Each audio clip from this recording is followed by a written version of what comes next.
بسم الله الرحمن الرحيم الحمد لله وصلى الله على سيدنا محمد وآله الطاهرين السلام عليكم ورحمة الله and welcome to this podcast series of a commentary on Nahj al-Balagha by Mizan Institute. والناس في فتن انجذم فيها حبل الدين وتزعزعت سوار اليقين واختلف النجر وتشتت الأمر وضاق المخرج وعمي المصدر. After bringing up the Holy Prophet ﷺ in this part of the khutbah, the Imam moves on to explain how big a deal it was, how great a job it was, what the Prophet did. And to do that, one of the best ways is to show and to give us an account of how things were before the Prophet came. In other words, to tell us about the Jahiliyyah times, those pre-Islamic times of ignorance that the people were suffering from. If you want to explain something, sometimes the best way to explain it is to explain the opposite of it.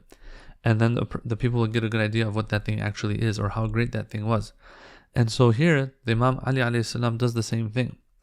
And so he lists, according to some, up to 30 things that he talks about in regards to the Jahiliyyah times, those times of pre-Islamic ignorance.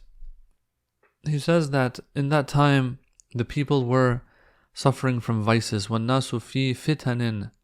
They were in a bunch of fitnas, a bunch of hard times, bad times, times that are really testing you and pushing you to the limits. And of course, in this context, it's not talking about physical hardship necessarily. All in all, it's talking about more of a spiritual / one that is related to religion type of hardship. Because he goes on to say, in jadama fiha habluddin, these fitnas, these problematic times, these vices, these troubles that the people were in, they were the type in which in jadama fiha habluddin, the rope of religion was unraveled. So now here it says in jadama and judam, they come from the same root. Judam and leprosy is that illness that one has in their flesh or skin. And if I'm not mistaken, it's as if this flesh, it reaches a point where you lose your limbs even, from what I read.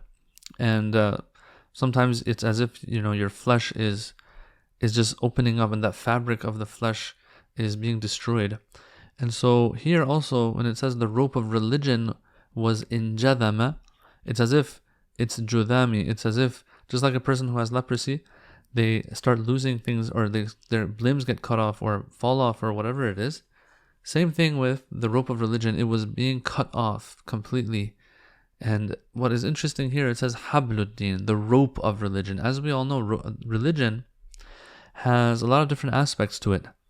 But here, it doesn't bring it in the plural form. It says habluddin, which is singular, the rope of religion.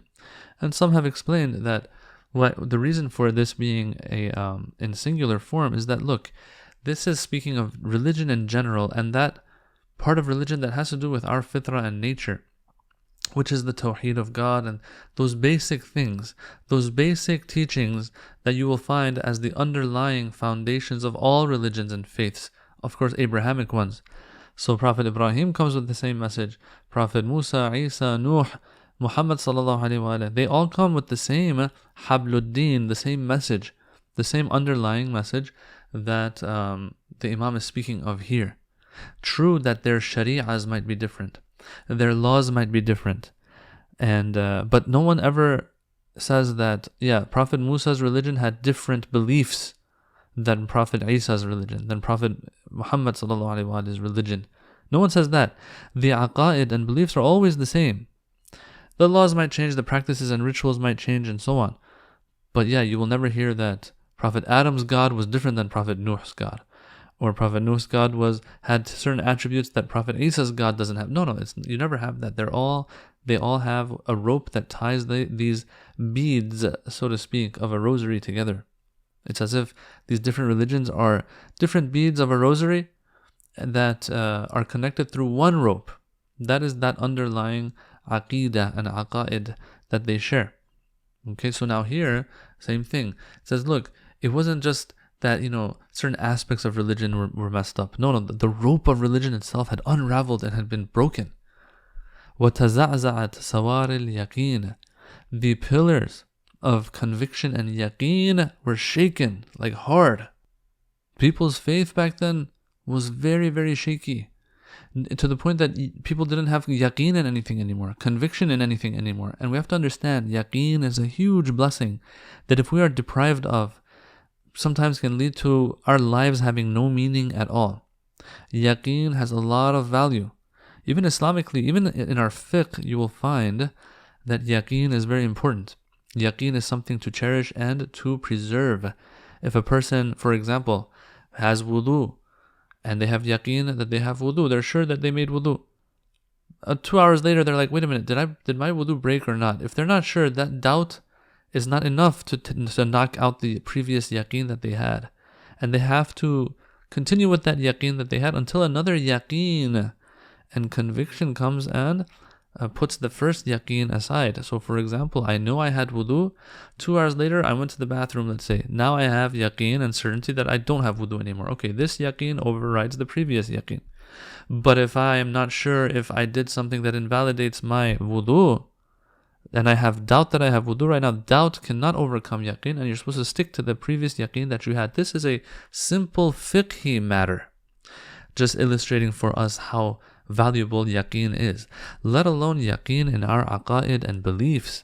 Those, if those are shaken, then life will lose meaning and purpose for a person. Unless a person just puts religion aside completely and just believes that we're here for a few years in this life, and after this we will be destroyed and will cease to exist completely. Then that's a different story. The people back then, they didn't have faith in anything anymore. They had no conviction in anything. Everything was just blurry. And one can say that especially since they didn't believe in the akhirah, because they had been cut off from the teachings of previous prophets, that a lack of belief in resurrection and qiyamah and all of that had just taken away everything from these people. And so they're just living their lives like robots and zombies, as if, without any purpose in life. وَاخْتَلَفَ النَّاجِرُ. So the Imam already, we feel like there's a lot of darkness in those times. But he just keeps going on. He says, وَاخْتَلَفَ النَّاجِرُ. Najr means the root of something. اخْتَلَفَ النَّاجِرُ. The roots were deviated. So once again, sometimes you have certain beliefs that are your core beliefs. They're the underlying beliefs of everything. They're the root of everything else. And sometimes you have it's as if branches of a tree, not the roots of a tree. The branches, if anything happens to them, it's fine as long as the roots are intact. But if the roots are deviated, if the roots are problematic, then we have an issue here. And so here the Imam says, اختلف الناجر, that the roots were problematic, not just the branches of things. And so this shows us how bad a situation it was back then, because it wasn't just the outward or the superficial aspect of religion that had become problematic. All in all, the root of religion, the roots of the religion that are deeply, even one can say some of them are deeply instilled in us by Allah subhanahu wa ta'ala.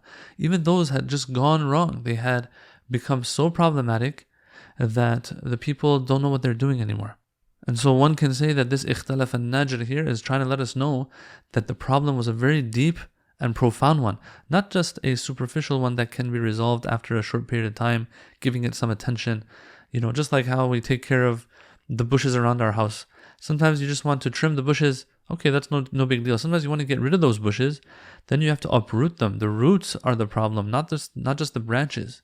That requires a lot of energy, a lot of dedication and time to eventually figure out.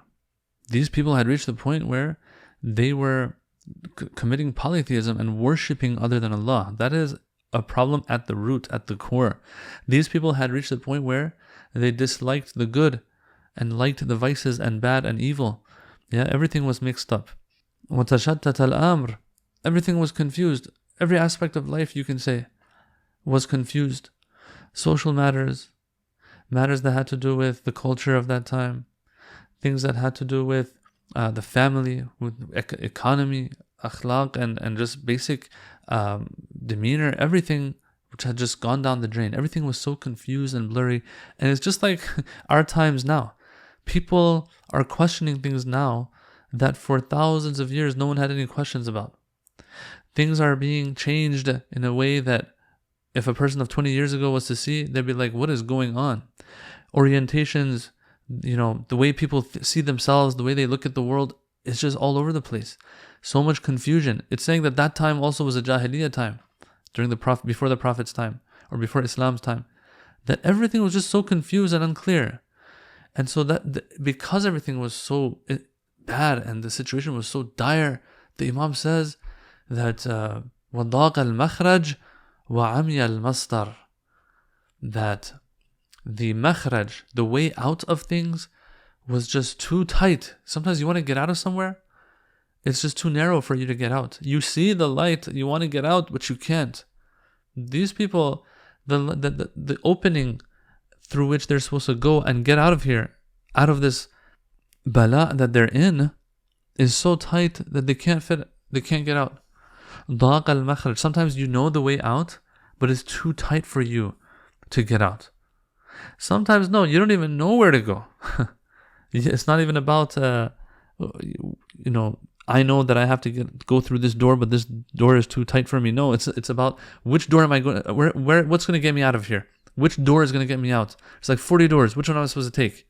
And each of them that I take, there's a chance that it leads to my destruction. Which one am I supposed to take? And so that's where the Imam says, وَعَمْيَ الْمَصْدَرِ ضَاقَ الْمَخْرَجِ. You know which way to go probably, but you just can't. Or you don't even know which way to go. عَمْيَ الْمَصْدَرِ. That point that you have to start your journey out of this bala and hardship from, you don't even know what that point is. That starting point for you to leave is amiya. Amiya means to be blind. It's just not clear. You don't even know which way to go. فالهدى خامل والعمى شامل عصي الرحمن ونصر الشيطان وخذل الإيمان. And so, as a result of all of this, guidance, the light, the path, this was something that had become worthless and forgotten. Just like, once again, it reminds us of our times today. And I guess this is something that you'll find throughout the ages. It's not just like our times today are like this. Apparently, it's just always been the case. Mankind moves in this direction, unfortunately, against their nature that Allah has created them with, their fitrah that Allah has put in them, because they keep losing in the battle and struggle they have against the desires of the self. And as a result, everything is destroyed. Everything is covered by darkness. Here it says, فَالْهُدَى خَامِل. As a result of all of this, guidance, light, the path was worthless and forgotten. It's very problematic when the culture dictates that guidance is worthless. Sometimes it's something personal, you're not interested. But the environment, the culture, the people, they're still after that. Sometimes, no, they're not even after that anymore. All in all, the culture deems religion, deems the path, light, guidance as worthless, and it'll be forgotten as a result. وَالْعَمَى شَامِل. Okay, well, when there's no guidance, when there's no light, what happens? Well, blindness prevails. وَالْعَمَى شَامِلٌ. Blindness had prevailed. عُصِيَ الرَّحْمَنِ. The Rahman, the All-Merciful, the Beneficent, however you want to translate Rahman, but what's for sure is that it has to do with Allah's grace and mercy. That Rahman, that God who is Rahman, that God who is the All-Merciful, the All-Caring, He was disobeyed and sinned against. Now, what really stands out in this part is that out of all the names of God that could have been mentioned, the Rahman is mentioned for Allah subhanahu wa ta'ala. And the reason is pretty obvious in my opinion, and others have also pointed this out, that out of all of the names of Allah, of course we understand that maybe the most encompassing name of Allah or quality of Allah subhanahu wa ta'ala is His Rahmaniyah. The all-encompassing in the sense that it encompasses all of creation. It's a kind of a long discussion we don't want to get into right now, but they have said, in a nutshell, I'll say this much, that the difference between Rahim and Rahman is that Rahim is a special mercy of Allah that Allah has that makes Him Rahim, that only applies to certain individuals, certain people, and those are the ones who are on the path of guidance, those who believe, the believers. They get a special mercy from Allah subhanahu wa ta'ala. But the Rahman is the one whose mercy encompasses all of creation, no matter what they are, what path they're on, what form of creation they are. It doesn't matter. His all-encompassing mercy that is engulfing everything. So the most general I would say, name of Allah subhanahu wa ta'ala that encompasses all of creation in mercy is His Rahmaniyah, Him being the Rahman. So here, when it says, Usiya Rahman, the Rahman was being disobeyed and sinned against, the point it's trying to make, it seems, is that this God that is all caring for everything out there and has done everything for everything out there was the one that they were disobeying. You don't disobey the one who goes out of their way for you, the one who cares the most for you. In this case being Allah subhanahu wa ta'ala, the Rahman. And this isn't the only place you'll see this. You'll find this in the Quran as well. Sometimes Allah is referred to as the Rahman that the disbelievers would disbelieve in. For yakfuruna bil Rahman, we'll have this term more than once. Kufr to the Rahman. And it's kind of calling these people out that how could you disbelieve the one who is the most caring for you, the one who has the most mercy towards everything. And so Imam Ali here also probably taking inspiration from the Quran, he says, Usiya Rahman. Alright, so guidance, worthless, forgotten. Blindness, prevalent. Out of all the ones that you would disobey, you disobey Allah, the Rahman. The worst thing you could do. Because you're disobeying the one who deserves it the least. وَنُصِرَ الشَّيْطَانِ. But who do you help? Who was aided? Who was aided in that time? The one who does not deserve it at all. Who is that? Shaitan. The most problematic one. The one who was أَوَّلُ الْعَاصِينَ. The first of those who disbelieved, or not disbelieved, let's say here. Asin means disobeyed. The first of the ones who disobeyed Allah subhanahu wa ta'ala. So when we disobey Allah, what are we automatically doing? We are obeying Shaitan. And when we're obeying him, in other words, we're helping him, we're aiding him. In what? In his mission. His mission, his ultimate goal is the disobedience of Allah subhanahu wa ta'ala. He said this himself to Allah that لَأُغْوِيَنَّهُمْ أَجْمَعِينَ, I will misguide all of them. That is my goal. Like that's his own purpose. That's his whole purpose in his existence right now, is that I want to push the people towards misguidance. Alright, when we disobey Allah, what happens? As a result, who have we helped? Whose mission have we pushed forward? Shaitan's. وَنُصِرَ الشَّيْطَانَ وَخُذِلَ الْإِيمَانِ. As a result of all of this, Iman and faith was forsaken. When you disobey Allah, when you aid Shaitan, that means you're going against the grain in everything. You're going against the natural flow of everything. And so as a result of that, faith, which is the exact opposite, faith, which is that which is in line with the natural process of things, the natural flow and direction of things, you have gone against that Iman and you have forsaken it as a result. فَانْهَارَتْ دَعَائِمُهُ وَتَنَكَّرَتْ مَعَالِمُهُ وَدَرَسَتْ سُبُلُهُ وَعَفَتْ شُرُكُهُ. As a result of all of this, the Imam here, I would say, kind of sounds very sad, or at least the wording is very sad. As a result of all of this, the pillars of faith collapsed. This is very sad. Because of all the Jahiliyyah and ignorance pre-Islam, eventually what happened was that the pillars of faith collapsed. وَتَنَكَّرَتْ مَعَالِمُهُ. The teachings of the faith, they remained unknown. All of these teachings of previous prophets of God that came, made sacrifices, went through so much hardship, the people that followed them, all of that, of course they got their rewards for it, they got their Jannah for it, but they also had the goal in mind of later and ensuing generations to also benefit from these teachings, to secure their afterlives. But unfortunately, tanakkarat, these were all forgotten. They became, tanakkarat means, they'll say they're unknown, forgotten, or even worse, they become munkar. They're things that are looked down upon, frowned upon. Anyway, وَدَرَسَتْ سُبُلُهُ وَعَفَتْ شُرُكُهُ. These two lines here, they kind of have the same meaning. There's only a little difference in the words that are used here. All in all, these two lines are talking about the roads that lead to the ultimate destination of guidance, of Jannah, and so on. The roads and paths of guidance. But one says shuruk and the other says subul. So subul means pathways. Darasat subulu. The subul of faith were decayed. Darasat. Subul, as I said, means pathway. But when you compare subul to shuruk will mean those main roads. And so the main roads of faith were destroyed, and the pathways of the faith were also destroyed and decayed. So the difference between these two, though, is important because they have said that sometimes, those smaller alleys and streets and pathways, you might not have access to them. They might be blurred and forgotten. People won't know the way.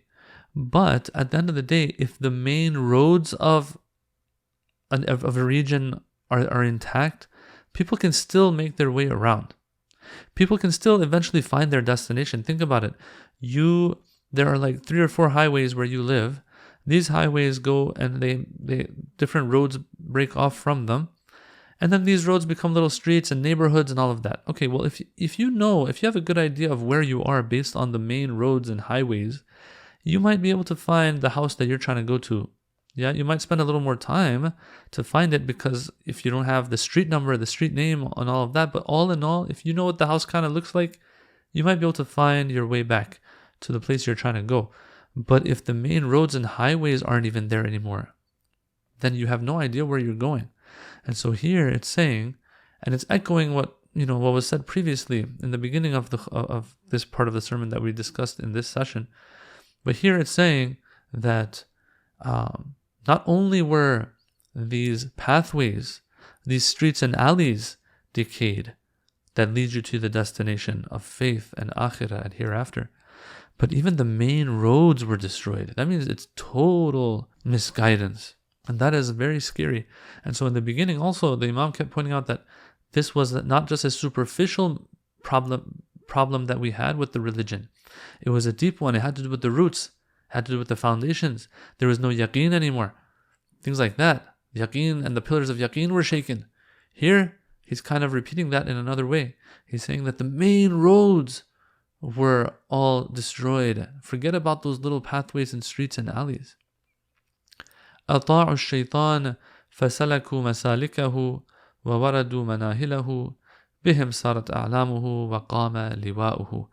I mean, it just gets scarier and scarier. If you were to make a movie out of this, it would be a horror movie. But of course, because it has to do with the akhirah, and you don't see the ugliness of it, because we just see what's happening on this side, it might not come off as very horrific to some of us. But when you actually look at these words that are being used and the way the Imam is describing the misguidance and darkness, if we really had an idea of how the akhirah is, these words that we are reading right now are very scary because they translate into horror on the Day of Judgment. And we'll get to that. There's a verse that really is very scary. We'll get to that in the end of how bad a shape the people of that time were in. The Quran talks about it. Anyway, أطاعوا الشيطان. These people now, they are obedient to shaitan. فَسَلَكُوا مَسَالِكَهُ. They follow his footsteps. They take his path. And the Quran talks about this as well. It says, don't put your feet in the same footsteps and footprints of shaitan. Don't follow his footsteps. يَا أَيُّهَا الَّذِينَ آمَنُوا لَا تَتَّبِعُوا خُطُوَاتِ الشَّيْطَانِ وَمَنْ يَتَّبِعْ خُطُوَاتِ الشَّيْطَانِ فَإِنَّهُ يَأْمُرُ بِالْفَحْشَاءِ وَالْمُنكَرِ. Surah An-Nur, verse 21. O you who believe, don't follow the footsteps of shaitan. And whoever does that just should keep in mind that shaitan pushes us towards indecency and towards wrong. So following his footsteps equals indecency and wrong. But these people, that's what they did. أَطَاعُوا الشَّيْطَانَ فَسَلَكُوا مَسَالِكَهُ وَوَرَدُوا مَنَاهِلَهُ. This one's interesting. Manahil is the plural for, I would say, water hole, or a place that you drink water from. And so if you've seen in these documentaries, these National Geographic documentaries that they make, for example, of animals, when they reach a water hole, what do? When they rush towards the water, they are really drinking as fast as they can, and they really need to drink that water. It's because their life depends on this water, and they're really thirsty, right? And so it says وَوَرَدُوا مَنَاهِلَهُ here. It means the people, it's as if they're thirsty. They need water. They need a source of life.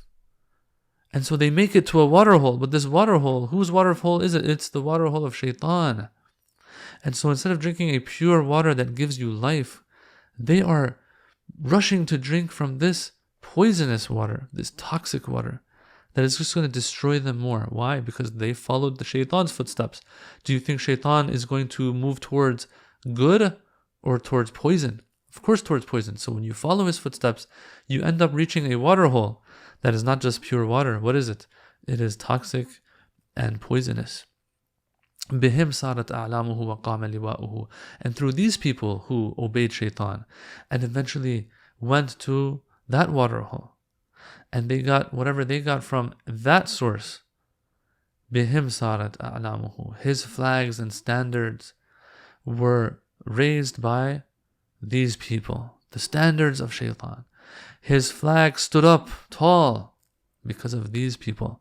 In other words, I want to conclude from this part. Look, shaitan cannot lift his own flag up in this world.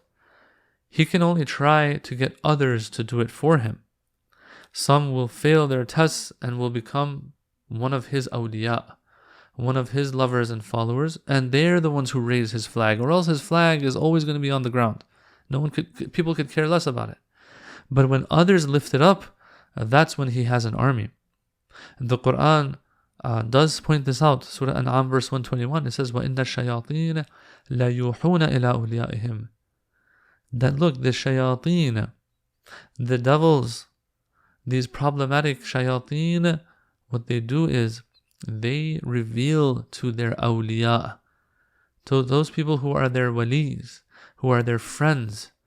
You can reach a point, brothers and sisters, that the one you take inspiration from and revelation from shaitan, yes, you can reach that point where there's enough compatibility that he can kind of tell you what to do and what not to do. You are the one carrying his flag, and you are his standard bearer now in this battlefield of life that we're in right now, in which there's a constant struggle between good and bad.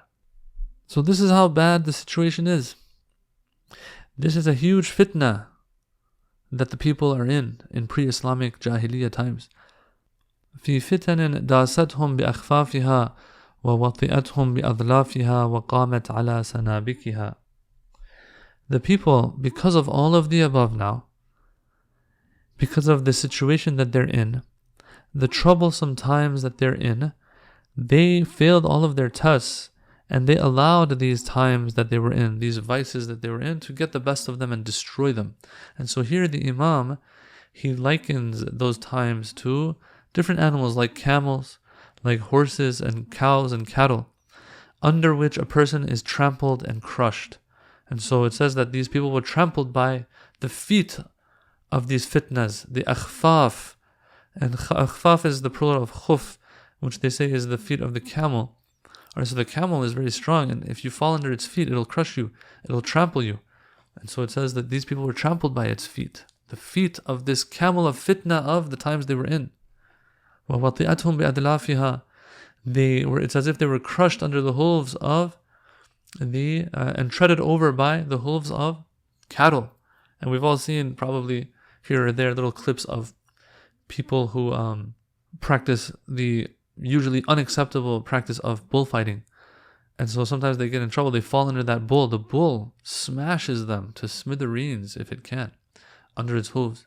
These fitnas, these troublesome times that the people were in, the mistakes they were making, the tests they were failing, all of that, eventually these fitnas got the best of them and crushed them under their hooves, just like cattle do. And so then these fitnas, when they are able to crush you and stand on you, the Imam says, قَامَتْ عَلَى سَنَابِكِهَا. These fitnas stand tall and proudly over you because they've crushed you under their feet. And so like horses, they are standing on the people now. قَامَتْ عَلَى سَنَابِكِهَا. These fitnas now are standing on their own feet, just like the hooves of the horses when they're standing. But they're standing on the people. That's how I see it. In other words, it's as if you have a horse, you have a camel, you have a cow, a bull that is standing, and you're standing there too. You let this animal crush you under its feet. Now it's standing up tall, and he's the only one standing now. You're no longer there. Where are you? You're on the ground. You're under its feet. You're crushed. Before this, there was two of you. Yes, this camel, this horse couldn't stand tall and proud. But once it crushes you under its feet, it can stand on you. Now it can stand tall on its own hooves. That is a very powerful, I would say, illustration of, or metaphor of what was going on in that time. فَهُمْ فِيهَا تَائِهُونَ حَائِرُونَ جَاهِلُونَ مَفْتُونُونَ. So these people, the Imam says, they're lost and wandering in these fitnas. Ta'ihun comes from tih, and this is it's a sad word. When you are totally lost and just wandering, kind of purposelessly, as if.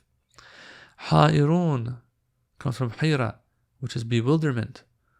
You're lost, you're bewildered, you might not even know why you're lost or what you're looking for even. Total bewilderment. Jahilun, ignorant. That means that they don't even know what they're supposed to do to get themselves out of this situation. Maftunun, totally fooled and deceived. By what? By taking that which is going to pass, that which is temporary and short-lived, by taking that and being fooled into thinking that that's everything. As like the same way a person will take a mirage as reality, to take the life here as an eternal and infinite one. And to think that the short-lived pleasures of here are what secure and guarantee our ultimate felicity and pleasures, which is not the case at all. It's all a mirage, as if a person looks at this life in this way, it's nothing but a mirage. في خير دار وشر جيران. Now sometimes the people, they're not in the right place at the right time, and so as a result, these things happen to them. These people, though, they were في خير دار. They were in the best of abodes and places, which is Mecca. It's not just that the Mecca was important during the time of the Prophet ﷺ. All previous prophets, all the way to Prophet Adam's time. Yes, the narrations tell us that the Kaaba was there from the beginning. Mecca was holy from the beginning, Prophet Adam's time.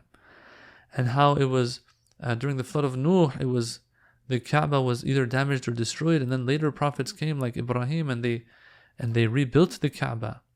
And so these people, they have no excuse. They are in the best of places. This is where all the prophets, these regions are where the prophets would come and go.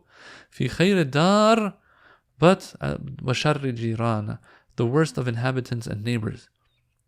So these people, they're in the best of places, but they are the worst of inhabitants. They are the worst of neighbors to this place. نومهم سهود كحلهم دموع, because they have not followed the proper teachings. Their lives are stripped of any barakah, of any good, and so all you'll have now is conflict, fighting, war, burning of the lives of people. And so these people, they're always looking over their shoulder. Even if they're sleeping, they're always worried, what if we're ambushed? What if we're attacked? What if this happens? What if that happens? All of the division, all of the animosity. The Prophet came and fixed all of this. The Prophet came and brought the hearts together to the point where people didn't have to worry about these things anymore. But in those times of Jahiliyyah, pre-Islamic ignorance, their naum, their sleep, was in reality suhood. Instead of their sleep being something that gives them calm and tranquility, what is suhood? What does that sleep bring them?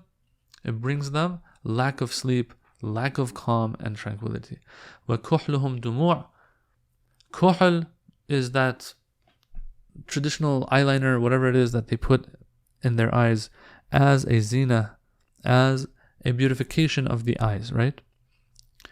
These people, instead of being able to beautify their eyes with real kuhl, what's happening is, it's as if, it's speaking metaphorically here, they had beautified their eyes with tears. In other words, tears were always coming out of their eyes. Why? Because, of course, they are weeping over the loved ones they have lost, and the likes of that, the different tragedies that befall them as a result of all the wrong that they're doing, all the division, all the fighting and animosity, as I said. And so these eyes are always full of tears because there's always tragedies that are befalling them.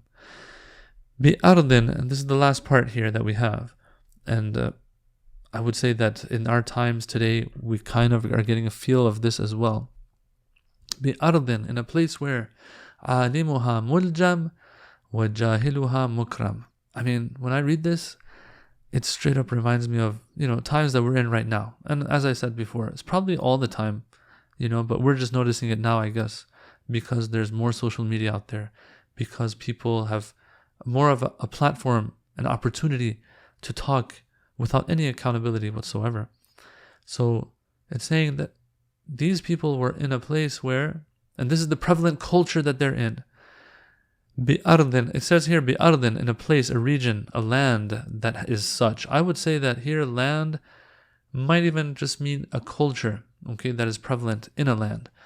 But all in all, I think the message is clear, that the culture was that عَالِمُهَا مُلْجَمْ, that those who are people of knowledge, they are bridled, just like a horse is bridled and has to only move in certain ways, can't do what it needs to do.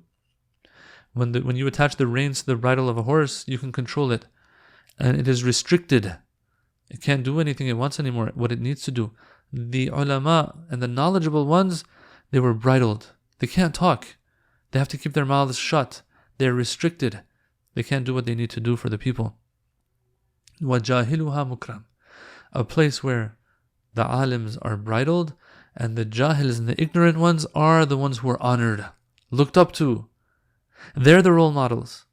They're the examples our kids can follow. Yeah. Just like our times, brothers and sisters, where everything's flipping. The values are flipping. You will find that the most ignorant of people are the ones that are to be followed now. The most ignorant of people are the ones that are the most famous ones. The ones looked up to. The ones that everyone wants to be like. And the ones who have knowledge, they're the ones who are told to shut their mouths. They're the ones who are shut up and put aside and dismissed and marginalized. Yeah, these are the times that we're in right now as well. But as I said, this is probably the case all the time. That is just that's just how mankind is. Mankind wants the easy way out, wants the way out where it won't require too much work, too much research, too much knowledge. It's always been the case. And so, as I said before, the verse that really, I would say, sums everything up that the Imam spoke of, and how dark of a picture he painted for us of the pre-Islamic ignorance, times of ignorance and Jahiliyyah. The verse that all of this reminds me of is Surah Ali Imran, verse 103, that says, وَاعْتَصِمُوا بِحَبْلِ اللَّهِ جَمِيعًا وَلَا تَفَرَّقُوا, that all of you cling to the rope of Allah all together and don't divide from it. وَاذْكُرُوا نِعْمَةَ اللَّهِ عَلَيْكُمْ, and remember that blessing that Allah gave you when you were all enemies. فَأَلَّفَ بَيْنَ قُلُوبِكُمْ إِذْ كُنْتُمْ أَعْدَاءَ فَأَلَّفَ بَيْنَ قُلُوبِكُمْ, when you were all enemies, but He brought your hearts together. And as a result of His blessing, أَصْبَحْتُمْ بِنِعْمَتِهِ إِخْوَانًا, you all became brothers. Alright, so this is Islam, what Islam did for us. But this is the part that's scary now. وَكُنْتُمْ عَلَى شَفَى حُفْرَةٍ مِنَ النَّارِ فَأَنْقَذَكُمْ مِنْهَا, that you were all on the brink of a pit of fire. Now there might be different interpretations for this. A pit of fire of, just fighting and war in this life, or no, even in the hereafter, fire of the hellfire. A pit of fire of the hellfire, the pit of hellfire. That you were living your lives such that if you were to pass away before this prophet, destination for you would have been the pit of hellfire, or a pit of fire in the hellfire. And so this is the very scary part. You're walking on the edge of a fire that will burn you in and out in all of your existence. But the prophet comes and he flips all of this over, and he changes it for the better and saves you from that. فَأَنْقَذَكُمْ مِنْهَا, and He saved you from that. Allah saved you through His prophet from that pit of fire that you were on the brink of. You were walking on the edge of. The Imam here, he illustrates the Jahiliyyah times for us. As I said, it seems to show us how great a job the Prophet did, how significant what he did was, so that we appreciate him more. Then the Imam moves on to speak about the family of this Prophet, the Alun Nabi, inshallah in our next episode. Walhamdulillahi Rabbil Alameen. Wassalamu alaikum wa rahmatullahi wa barakatuh.